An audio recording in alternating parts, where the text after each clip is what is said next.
एक दफा कंफर्म करते सबको स्क्रीन शो हो रही है। ठीक है, ठीक है, सही है।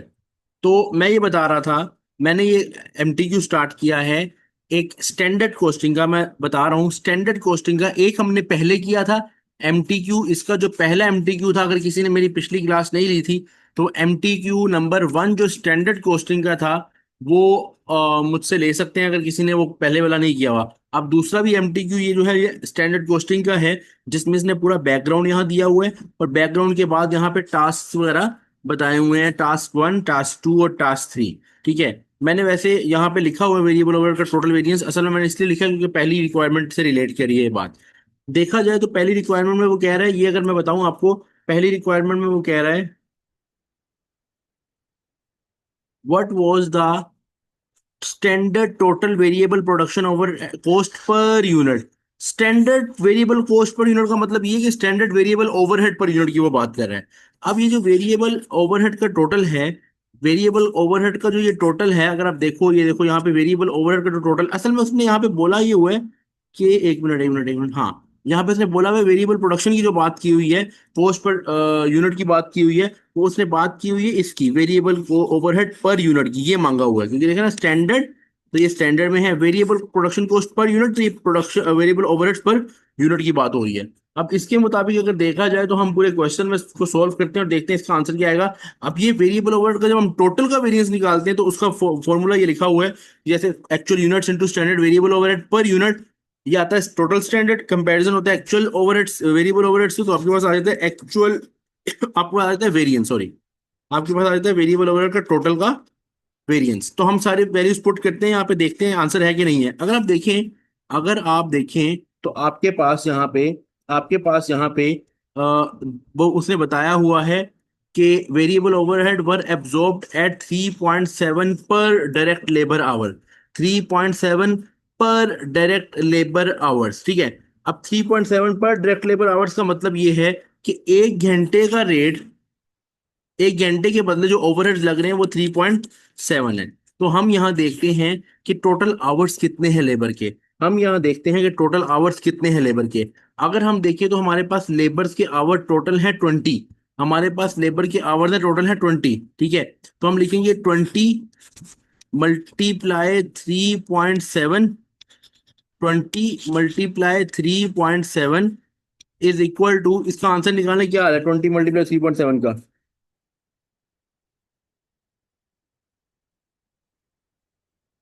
20 × 3.7 का आंसर क्या आ रहा है?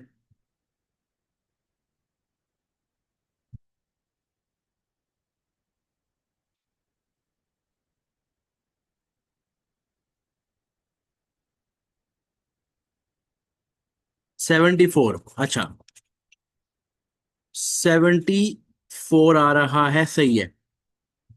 अब वो बोल रहा है इसके बारे में कि जो प्रोडक्ट ए है ये इसका एक बैच है। ठीक है।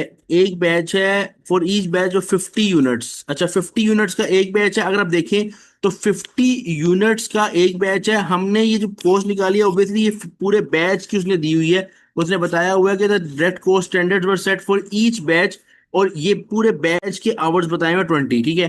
तो हम क्या करेंगे, ये 74 आई है पर बैच की, और एक बैच में टोटल कितने यूनिट्स हैं, 50 यूनिट्स हैं। तो हम डिवाइड करेंगे 74 तो आया था, इसको डिवाइड कर देंगे 50 से ताकि एक यूनिट की हमारे पास कॉस्ट आ जाए, क्योंकि उसने पूछा production of cost per unit. तो 74 डिवाइडेड बाई 50 करें, 74 डिवाइडेड बाई 50, 1.48. 1.4, 8. 1.48 आ गया। अच्छा, अब ये हमारे पास आ गई है वेरिएबल ओवरहेड, जो कि है भी स्टैंडर्ड में और पर यूनिट में। पहले हमारे पास पर आवर था 3.7, हमने मल्टीप्लाई 20 से किया क्योंकि स्टैंडर्ड पूरा जो दिया हुआ था 20 का था, लेकिन 74 आ गया। एक तरीका ये भी है और एक तरीका ये भी है कि हम पहले ही देख लें कि ये अगर फॉर एग्जाम्पल 50 यूनिट्स का बैच और 20 घंटे 50 यूनिट्स पे लग रहे हैं, तो 20 को 50 पे डिवाइड करते ही हमारे पास आता है 0.4। तो हम 0.4 को भी अगर 3.7 से मल्टीप्लाई करते 1.48 आ जाता। मकसद ये है कि ये जो पूरा कैलकुलेशन दी हुई है ये 50 यूनिट्स की है, ये पूरी कैलकुलेशन 50 यूनिट्स की है। ठीक है। उसके मुताबिक हमारे पास 1.48 आ गया। अच्छा, ये हमारे पास ये वाली वैल्यू आ गई है 1.48। अब देखा जाए तो सवाल में तो यही मांगा हुआ है, लेकिन अभी अभी मैंने सवाल को गौर से पढ़ा तो यहाँ पे total variable production overhead per unit नहीं है, यहाँ पे है total variable production cost per unit. यानी कि वेरिएबल ओवरहेड भी इसका पार्ट है, और अगर देखो तो मटेरियल और लेबर भी तो वेरिएबल प्रोडक्शन कॉस्ट है भाई। मटेरियल और लेबर भी तो वेरिएबल प्रोडक्शन कॉस्ट है। तो इसीलिए हमें यहाँ पे ख्याल रखना है कि सिर्फ वेरिएबल ओवरहेड नहीं, वेरिएबल ओवरहेड स्टैंडर्ड को मैंने निकाल लिया, ऑलरेडी निकाल लिया। कितना निकाला? ये लिखा हुआ है 1.48। 1.48 वेरिएबल ओवरहेड जो है ना, मैंने निकाल लिया पर यूनिट 1.48। अब लेबर और मटेरियल की वैल्यू भी हमें यहाँ पे चाहिए, क्योंकि वो कह रहे हैं, मैंने अभी दोबारा जब ये पढ़ा था तो टोटल वेरिएबल प्रोडक्शन ओवरहेड नहीं है बल्कि कॉस्ट पर यूनिट है। तो इजी है ना, बहुत इजी है। मटेरियल और लेबर के वैसे निकालना इजी है, क्योंकि मटेरियल के लिए उसने आपको बोला हुआ 10 kg मटेरियल लगना है एट 17.5, लेकिन आपको पता है ये 50 यूनिट बैचेस का है। पहले तो हम 50 यूनिट की कॉस्ट निकाल लेते हैं, ये आएगी 175। 175 आएगी पर 50 यूनिट्स, यानी 50 यूनिट्स की डिवाइडेड बाय 50 करेंगे तो 1 यूनिट की standard material cost per unit आ जाएगी। कैलकुलेट करें कितनी आ रही है 175 डिवाइडेड बाय 50। 175 divided by 50, 3.5. 3.5 ये आ गई। अच्छा, एक तो ये आ गई मटेरियल, एक और भी है 5 × 9.2। 9.2 × 5, 9.2 × 5 ये आ जाएगी 50 यूनिट्स की कॉस्ट आ जाएगी। 9.2 × 5 46। और ये 50 यूनिट्स की अगर हम देखें डिवाइडेड बाय 50, इसलिए क्योंकि एक बैच में 50 यूनिट्स है, डिवाइड बाय 50 0.92 ये भी आ जाएगी।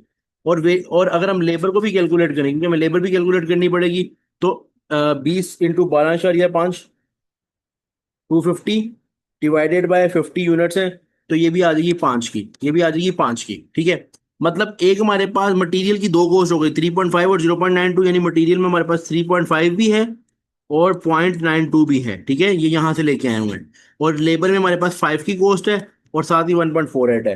तो 3.5 प्लस 0.92 प्लस 5 प्लस 1.48, 1.48, तो मेरे पास आंसर आ जाएगा 10.9। मेरे पास टोटल आंसर आ जाएगा 10.9। उसने यही पूछा है वेरिएबल कॉस्ट पर यूनिट। तो पहले जब मैंने पढ़ा इसको तो मुझे यही लगा कि स्टैंडर्ड वेरिएबल ओवरहेड को पर यूनिट निकालने का कहा है उसने। अगर तो वो कहा होता तो फिर तो बहुत आसान था, सिंपल 3.7 पर डायरेक्ट लेबर आ रहा है, मल्टीप्लाई नंबर ऑफ आवर्स जो मैंने किया 20 लेबर आवर्स से किया, क्योंकि पर लेबर आवर बेस है तो मल्टीप्लाई लेबर आवर से करेंगे तो 74 मेरे पास कॉस्ट आई पर यूनिट। लेकिन जब मैंने देखा तो ये पर यूनिट नहीं था, पर बैच था, और एक बैच में 50 यूनिट्स थे। तो इसलिए मैंने 74 को क्लासीफाई किया एज 50 यूनिट्स। तो डिवाइड किया 50 में तो 1.48 मेरे पास आ गई variable cost per unit, variable overhead per unit. ठीक है, फिर मुझे पता चला वेरिएबल प्रोडक्शन कॉस्ट में मटेरियल और लेबर भी है, उनके भी पर यूनिट्स निकाले तो 10.9 आंसर आया। क्लियर है यहाँ तक? अब देखिए ये एमसीक्यू नॉर्मली मैंने भी जब पढ़ा तो मैं वेरिएबल ओवरहेड समझा, लेकिन जब मैंने प्रॉपर कोर्स से पढ़ा तो प्रोडक्शन कॉस्ट। जब मुझे इतना ज्यादा फोकस करना पड़ रहा है तो तुम लोगों को कितना फोकस करना पड़ेगा? इसका मतलब ये बहुत इंतहाई लेवल की, अच्छी लेवल की प्रैक्टिस होगी तो ये कैलकुलेशन आप इजीली कर सकते हैं। बताओ भाई, क्लियर है यहाँ तक? पहला आंसर क्लियर है सबको? जरा कंफर्म कर दो, कंफर्म कर दो, पहला एमसीक्यू क्लियर है? यस लिख दो, अगर नहीं क्लियर तो पूछ लो। अगर नहीं क्लियर तो पूछ लो, अगर क्लियर है तो यस लिखो एक मर्तबा।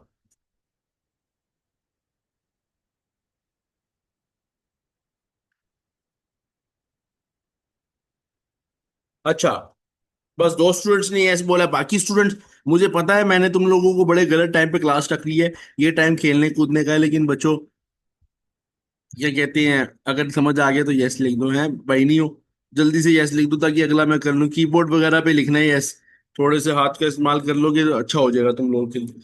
अच्छा, अब अब हमारा नेक्स्ट क्वेश्चन, हमारा नेक्स्ट क्वेश्चन मैं एक दफा रिपीट कर दूं, एक दफा मैं रिपीट कर देता हूँ। काइंडली, अगर अगर फॉर एग्जांपल मैं अभी रिपीट करूं, लेकिन अगर अब कोई स्टूडेंट वगैरह समझ ले, ठीक है, ये क्वेश्चन मैं रिपीट कर देता हूँ।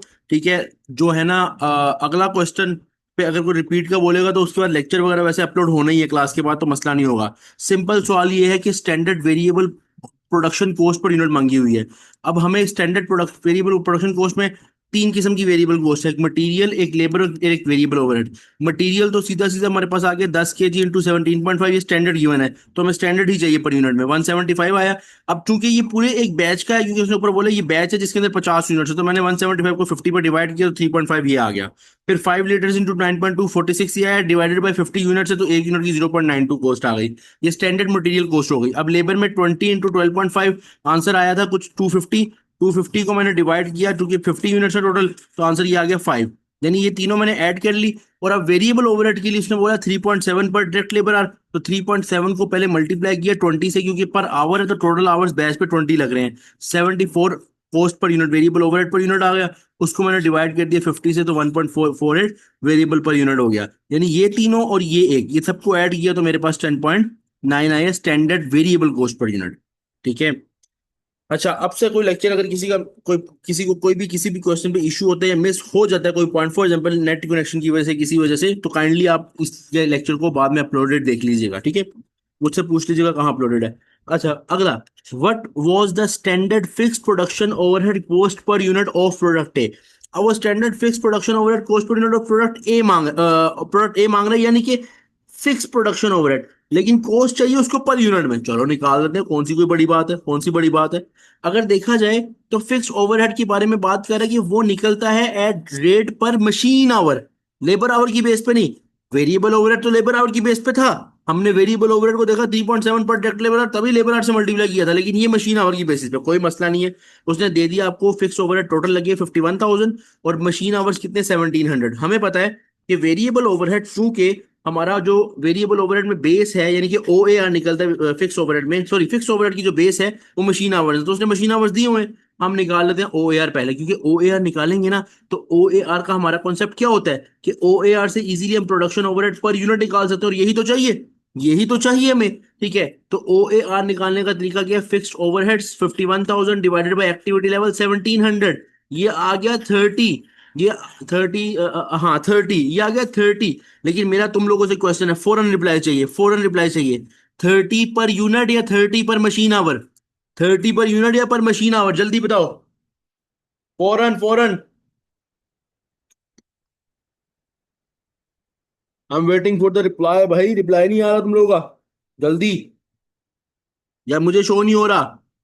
पर मशीन आवर, पर मशीन आवर, क्योंकि नीचे 1700, गुड, नीचे 1700 मशीन आवर्स है, तो मेरे पास आंसर आया 30 पर मशीन आवर। मसला ये है कि अगर वो पूछता ना कि बताओ हर मशीन के घंटे के बदले ओवरहेड्स कितने लग रहे हैं, हर मशीन के घंटे के बदले ओवरहेड्स कितने लग रहे हैं, मैं खुशी से यहाँ पे आके लिखता, खुशी से लिखता 30 पर मशीन आवर। बट उसने पूछा, एग्जामिनर ने पूछा, उसने कहा fix production overhead cost per unit, per unit. अब 30 पर मशीन आवर, एक ये चीज एक दो बार समझ लो कि उसके बाद याद रहेगी। 30 पर मशीन आवर का क्या मतलब है, मशीन का एक घंटा गुजरा, वहां से फिक्स ओवरहेड 30 रुपए के लग गए। दोबारा सुनो, 30 पर मशीन आवर का यही मतलब है ना कि एक मशीन का घंटा जब गुजरता है तो फिक्स ओवरहेड 30 के लग जाते हैं। तो इसका मतलब अगर दो लगेंगे तो 60 के लग जाएंगे, तीन गुजरेंगे 90 के लग जाएंगे, हर घंटे के बदले, हर घंटे के बदले, हर घंटे के बदले 30 रुपए के ओवरहेड लग रहे हैं। तो हमें पता है अगर चल जाए कि प्रोडक्ट ए पे कितनी मशीन टाइम लग रहा है, प्रोडक्ट ए कितना मशीन टाइम ले रहा है, तो हम इजीली निकाल सकते हैं ना कि एक यूनिट पे कितना लग रहा है। तो साथ ही वो बोल रहे हैं ईच बैच, वो प्यारा बोल रहा है each batch of product A requires 8 machine hours, her batch में 8 मशीन आवर्स लग रहे हैं। हर बैच में या हर यूनिट में? हर बैच में, हर बैच में, और बैच में 50 यूनिट्स हैं, ये बात याद रखना, ये बात याद रखना कि बैच में 50 यूनिट्स हैं, तो बैच पे पूरे 8 घंटे लग रहे हैं। पहले हम बैच के निकाल लेते हैं। हमें पता है 30 पर मशीन आवर, और एक एक बैच पे 8 मशीन आवर्स लग रहे हैं, तो हमें हर बैच पे कितने ओवरहेड्स लग रहे हैं वो पता चल जाएगा। वो आ जाएंगे 240, वो आ जाएंगे 240, वो आ जाएंगे 240। और मेरे बच्चों एक बैच में कितने यूनिट्स हैं, एक बैच में कितने यूनिट्स हैं, क्योंकि मुझे फिक्स प्रोडक्शन ओवरहेड पर बैच नहीं चाहिए, पर यूनिट चाहिए। ये तो पर बैच निकला है ना कि एक पूरे बैच का, क्योंकि बैच के अंदर कितने यूनिट्स हैं बताओ। अगर एक यूनिट का निकालना है किससे डिवाइड करूं मैं इसको? सब स्टूडेंट, सब सबने रिप्लाई करना है भाई, सबने रिप्लाई करना है, क्योंकि इंटरेक्टिव क्लास होगी तो मजा आएगा। अबे तुम लोगों के हाथ स्लो है या क्या, मतलब मुझे लेट मिल रहा है, नेट कनेक्शन है, क्या चक्कर है, शो नहीं हो रहे मुझे रिप्लाईज, क्या सीन है? हाँ भाई, कोई ऑडियो में बताओ अगर कोई लिख रहा है। एक स्टूडेंट का रिप्लाई आया है 50 यूनिट। बाकी स्टूडेंट्स का क्या सीन है भाई? 50। 50, गुड। गुड, डिवाइड करना है 50 से, क्योंकि 50 यूनिट्स है, तो ये आंसर क्या आ जाएगा? ये आंसर आ जाएगा 4.8। 4.8। तो आंसर हम लिखेंगे यहाँ पे 4.8। दोबारा सुन लो, दोबारा सुन लो। पहले हमने ओ ए आर की मदद ली क्योंकि बेस में मशीन आवर्स गिवन थी। हमने जब मशीन आवर्स पे डिवाइड किया तो 30 पर मशीन आवर आंसर आया। जब 30 पर मशीन आवर आया, उसने बताया हुआ एक बैच पे 8 घंटे लगते हैं। हमने 8 से मल्टीप्लाई किया तो 240 रुपए लगे, लेकिन पूरे बैच पे। हमारे एक बैच में यूनिट है 50, तो हमने 50 पे डिवाइड किया तो आंसर बना 4.8। आंसर बना 4.8। यहां तक क्लियर है? जरा एक दफा कंफर्म कर दो, एक दफा यस लिख दो अगर क्लियर है। एक दफा प्यारे बच्चों यस लिख दो अगर क्लियर है। सॉरी, मैं आप लोगों को बच्चों कह रहा हूँ, हालांकि मैं खुद आप लोगों से 2 साल छोटा हूँ। अच्छा, बताओ यार, यस लिख दो, यस लिख दो अगर क्लियर है। अच्छा, अगला question. What was the labour efficiency variance? हमने यहाँ पे लेबर का सिंपल एफिशिएंसी वेरिएंस निकालना है, वो तो हमें निकालना आता ही है। आने का मतलब कि वो आना चाहिए, अगर नहीं आता तो मेरे बच्चों थोड़ा याद करो उसको। एफिशिएंसी वेरिएंस का फॉर्मूला होता है एक्चुअल यूनिट्स प्रोड्यूस्ड, यानी एक्चुअल प्रोडक्शन यूनिट्स। क्योंकि एफिशिएंसी है तो हम इसमें ये देखते हैं कि कितने घंटे लगने चाहिए थे, कितने घंटे लगे। तो स्टैंडर्ड आवर्स पर यूनिट से इसको मल्टीप्लाई करते हैं तो स्टैंडर्ड आता है। इसका कंपैरिजन करते हैं हम एक्चुअल आवर्स वर्ड के साथ कि असल में कितने घंटे लगे। तो आंसर जो इसका पहला वेरिएंस आता है ना, वो आता है आवर्स में। फिर हम उसको स्टैंडर्ड रेट पर आवर से इसलिए मल्टीप्लाई करते हैं क्योंकि ये रूल है वेरिएंस का। ये वेरिएंस का रूल है कि हमारा आंसर डॉलर्स में हो। ये वेरिएंस का रूल है। ये वेरिएंस का रूल है। ठीक है, तो अब ये सारी बेस पे हम जरा देखते हैं कि क्या मामला आता है। सबसे पहले अगर हम देखें तो हमारे एक्चुअल यूनिट्स कितने बन रहे हैं, अगर आप देखें तो उससे बताया हुआ है 40 batches of product A were manufactured in the period. यानी 40 बैचेस हैं, तो हम बैचेस ले लेते हैं। हम क्यों बैचेस ले लेते हैं? अगर हमें वैसे यूनिट्स की जरूरत पड़ेगी नहीं, क्योंकि बैचेस भी गिवन है और आवर्स भी। स्टैंडर्ड में ना, ये जो आवर्स हैं ये भी बैचेस की गिवन है। तो हम डायरेक्टली बैचेस के टोटल टाइम कितना लगना चाहिए था वो उठा सकते हैं बैचेस नंबर। यूनिट्स में कन्वर्ट करने की जरूरत यहाँ पे नहीं है, क्योंकि हमारे पास जो यहाँ पे आवर्स हैं वो भी तो बैचेस में ही है ना, जो आवर्स गिवन है, तो इसलिए टेंशन नहीं है। तो एक्चुअल यूनिट हम बैचेस कंसीडर करेंगे तो हमारे 40 बैचेस हैं। हमारे टोटल 40 बैचेस हैं। Actual actual batches multiply standard hours per batch, यानी पर यूनिट क्या है, हम इसी को यूनिट कंसीडर करें बैच को। तो अगर हम देखें तो हमारा स्टैंडर्ड के मुताबिक एक बैच पे 20 घंटे लगने चाहिए। ये हमने अभी थोड़ी देर पहले देखा था कि ये एक बैच पे लगने वाला टाइम है 20 घंटे। ये एक यूनिट का नहीं है, ये एक बैच का है। ठीक है, तो 20 घंटे एक बैच पे लगने चाहिए लेबर के। तो 40 × 20 करेंगे। 40 × 20 करेंगे, जरा कचरा मैं साफ कर दूं जरा। 40 × 20 करेंगे तो ये आ जाएगा 800 घंटे। 800 घंटे लगने चाहिए थे। 800 घंटे लगने चाहिए थे। जरा सवाल में सामने देखो, मुझे बताओ एक्चुअल में कितने लगे।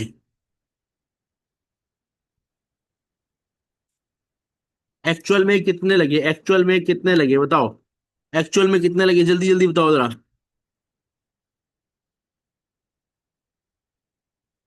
एक्चुअल आवर्स आपके सामने सवाल में सामने गिवन है, उसे सामने बताया हुआ है।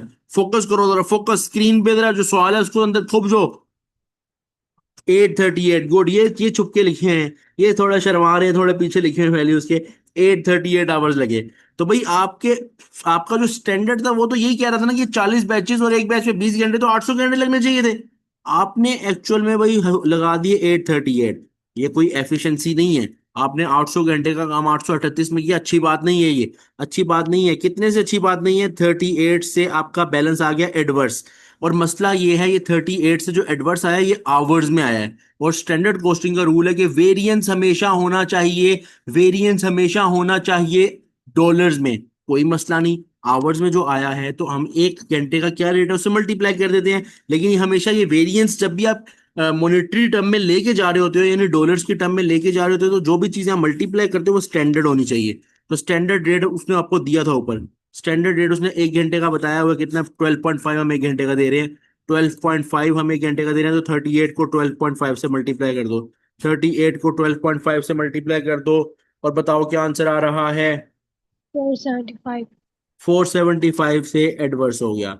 475 से एडवर्स हो गया, ये आपका आंसर बन गया। 475 से एडवर्स हो गया। देखो देखो, साथ साथ चाहे रजिस्टर खोल लो, क्योंकि यहाँ पे मैं भी लिखते हुए मैं मिक्स कर रहा हूँ या जो भी। अगर समझ नहीं आ रहा रजिस्टर खोल लो, तेजी से लिख लो, गंदा गंदा करके लिख लो, बाद में नीट कर लेना, कोई मसला नहीं है, लेकिन कॉन्सेप्ट समझो। इस क्वेश्चन में एमटीक्यू में लेबर एफिशिएंसी वेरिएंस के अंदर भी गेम है। बच्चे कंफ्यूज होंगे कि 40 बैचेस हैं, इसको यूनिट्स में कन्वर्ट कर लेते हैं। देखो भाई, अगर फॉर एग्जाम्पल मैं मानता हूँ, अगर तुम इसको यूनिट्स में कन्वर्ट कर लेते हो, यानी 40 को मल्टीप्लाई करते हो एक बैच में 50 यूनिट्स है, तो ये बन गए 50 20 और 2000 यूनिट्स। 2000 यूनिट्स बन गए। फिर जब मल्टीप्लाई करना है ना, फिर 20 से मल्टीप्लाई नहीं करना। फिर एक यूनिट पे कितने घंटे लग रहे हैं उसे करना है। एक यूनिट पे लग रहे हैं 20 डिवाइडेड बाय 50। तो एक यूनिट पे 0.4 आवर्स लग रहे हैं। तो 2000 को 0.4 से करोगे ना, 2000 को 0.4 से करोगे तब भी 800 ही आएगा। तब भी 800 ही आएगा। यानी कि अगर आप इसको बैचेस की जगह यूनिट्स ले रहे हो, तो फिर आवर्स जो एक यूनिट पे लग रहे हैं वो भी फिर वही रखने हैं, 0.4 ही रखने हैं, क्योंकि 20 डिवाइड बाय 50। तो जैसे मर्जी कर लो, आंसर 800 ही आएगा जो लगना चाहिए थे घंटे। और एक्चुअल में 838 लगे, इसलिए आप एडवर्स वेरिएंस पे जा रहे हो और बाद में रेट से मल्टीप्लाई कर दिया। अगर क्लियर है तो एक मरतबा तो यस लिखो। एक मरतबा अगर क्लियर है तो एक मरतबा यस लिख दो ताकि आगे चले। अगर क्लियर है तो यस लिख दो, कोई क्वेश्चन है तो पूछ लो। कोई क्वेश्चन है तो पूछ लो।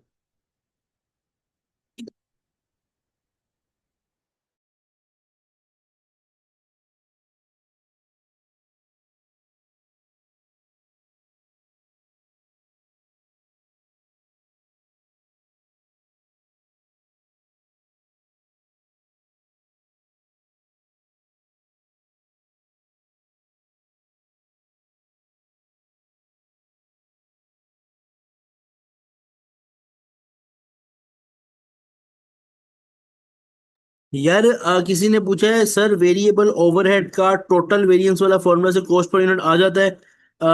ये यहाँ से पूछा है कि अगर हम ये पूरा फॉर्मूला यूज करें, यहाँ से आंसर आ सकता है। असल में मसला ये है कि उसने हमें एक्चुअल वेरिएबल ओवरहेड्स कहीं नहीं दिए, मेरा ख्याल है नहीं दिए ना। जब उसने ये ही नहीं दिए, तो चाहे वेरिएंस गिवन भी हो तो हम ये भी नहीं निकाल सकते। जब हम ये नहीं निकाल सकेंगे तो हम ये कैसे निकालेंगे? इसीलिए ये फॉर्मूला यूज नहीं होना। तो आपका भाई यहाँ से इसको इरेज कर रहा है। बस आपको बताने के लिए बताया था कि चीज जो मांगी है standard variable over per unit है, लेकिन इस फॉर्मूला से वो आ नहीं सकता, डाटा लिमिटेड है। डाटा लिमिटेड है, वो डाटा गिवन नहीं है। ठीक है, क्लियर है?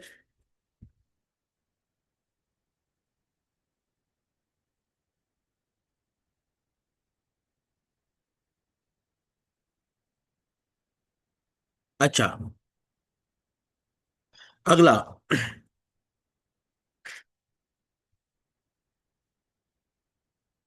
अगला सवाल वो कह रहा है, अगला सवाल वो कह रहा है, Do each of the following, do each of the following fixed production overhead variance occur in standard marginal costing system? वो कह रहा है इसमें से कौन से ऐसे हैं, फिक्स ओवरहेड प्रोडक्शन से रिलेटेड कौन से ऐसे वेरिएंसेस हैं जो मार्जिनल कॉस्टिंग में आते हैं या नहीं आते। अब हमें पता है कि मार्जिनल कॉस्टिंग में जो वेरिएंस आता है, हमें पता है मार्जिनल कॉस्टिंग में जो वेरिएंस आता है। आप लोगों ने ऑपरेटिंग स्टेटमेंट तो पढ़ा होगा, अगर किसी ने नहीं पढ़ा तो अगेन पढ़ना होगा। ऑपरेटिंग स्टेटमेंट पढ़ते हुए मैंने मार्जिनल कॉस्टिंग में बताया था कि हम यहाँ पे सिर्फ फिक्स ओवरहेड का एक्सपेंडिचर वेरिएंस लेंगे। हम फिक्स ओवरहेड का वॉल्यूम वेरिएंस यहाँ नहीं ले सकते। वॉल्यूम वेरिएंस इग्नोर होता है मार्जिनल कॉस्टिंग में। एब्जॉर्प्शन में तो सारे आते हैं ना, मार्जिनल कॉस्टिंग में फिक्स ओवरहेड का वॉल्यूम वेरिएंस नहीं आता, सिर्फ एक्सपेंडिचर आता है। तो उस लिहाज से एक्सपेंडिचर का आंसर तो यस होगा कि हाँ, बड़ी उस चीज समझेंगे, हाँ यार ये तो होता है, यूज होता है, मतलब अक्कर होता है, यानी आता है कहाँ, मार्जिनल कॉस्टिंग में फिक्स प्रोडक्शन ओवरहेड का एक्सपेंडिचर। लेकिन अगर हम बात करें एफिशिएंसी, कैपेसिटी और वॉल्यूम, तो भाई ये जो वॉल्यूम वेरिएंस है यही तो आगे डिवाइडेड है, आगे एफिशिएंसी और कैपेसिटी। तो जब मैंने तुम्हें बताया कि वॉल्यूम ही नहीं आता, तो ना एफिशिएंसी आएगा और ना ही कैपेसिटी आएगा। ये जब हेड ही नहीं आएगा तो नीचे दो बच्चे कैसे आएंगे? ठीक है, तो ये ना ये आएगा, ना ये आएगा, ना ये आएगा। सिर्फ एक्सपेंडिचर वेरिएंस है जो फिक्स ओवरहेड का मार्जिनल कॉस्टिंग में आता है। बाकी अगर एब्जॉर्प्शन कॉस्टिंग का पूछे तो इसमें दोनों आते हैं, यानी कि फिक्स ओवरहेड एक्सपेंडिचर भी और वॉल्यूम, वॉल्यूम का मतलब एफिशिएंसी और कैपेसिटी दोनों आते हैं। क्लियर हो गया? यहां तक क्लियर है? ये वाला पॉइंट क्लियर है?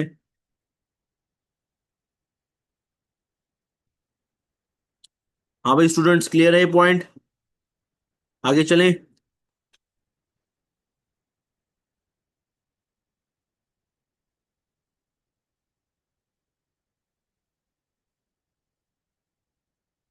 अच्छा, नेक्स्ट। नेक्स्ट हमारे पास है,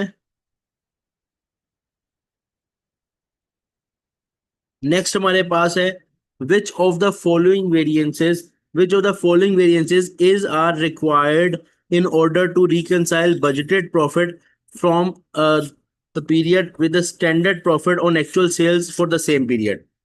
Standard profit on actual sales for the same period.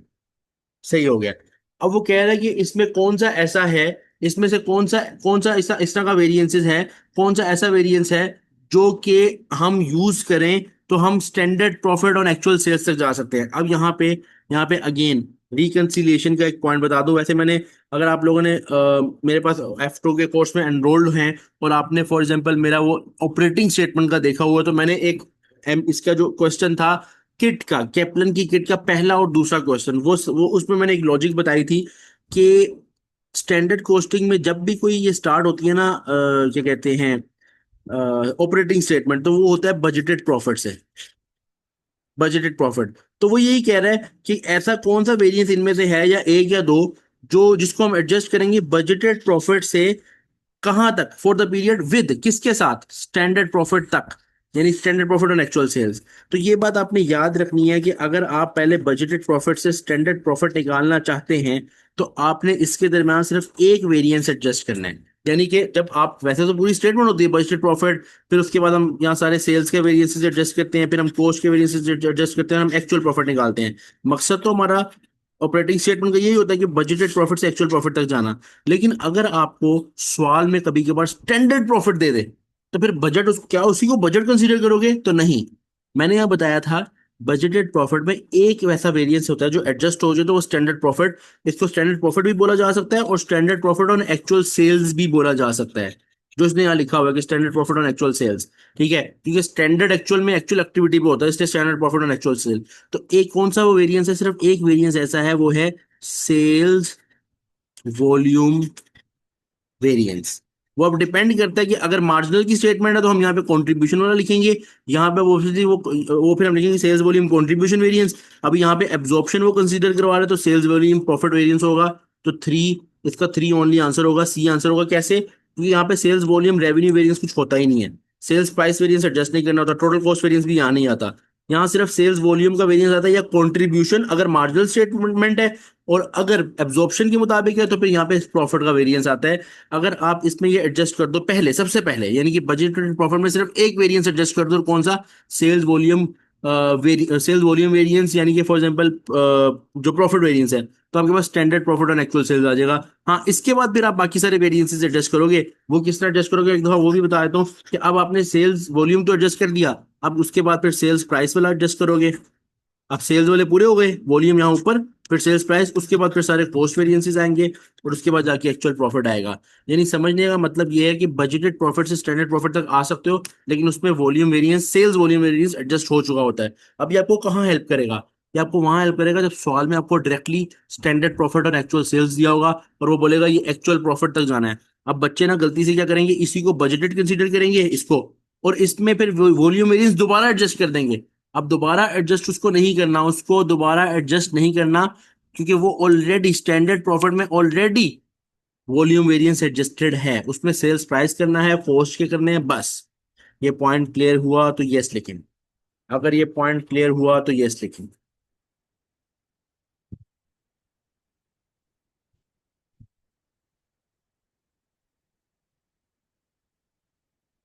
Good हो गया, गुड हो गया। यहाँ पे हमारा स्टैंडर्ड कॉस्टिंग का ये MTQ नंबर 2 कंप्लीट है।